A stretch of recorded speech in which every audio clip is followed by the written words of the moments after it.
Takže chvíľku si oddychnem po námahavej práci a porozprávam vám jeden príbeh, keď som išiel s Dorou do Turecka rifle kupovať. Takže bolo to takto.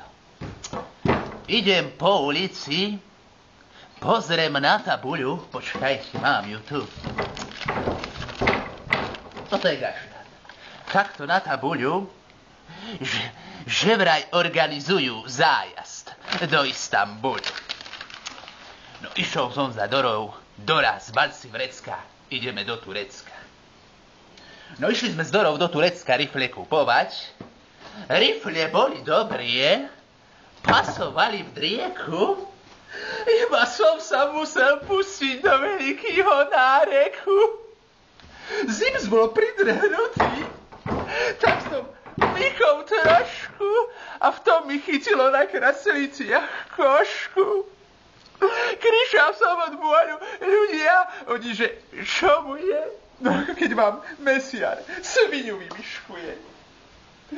Kurník, ale Dora nerobila so mnou veru také veľké hračky.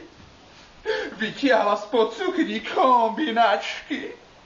Potiahla za cuclík, riadne z celej sily, iba potom sa mi kraslice uvoľnili. Kúpil som pre Doru parádnu reťazku. Tu máš, Dora, za statočnosť a za vernú lásku.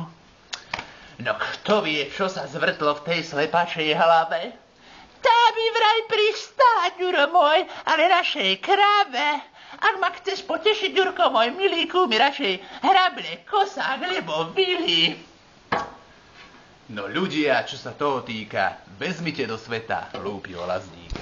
To som ja a Gastan.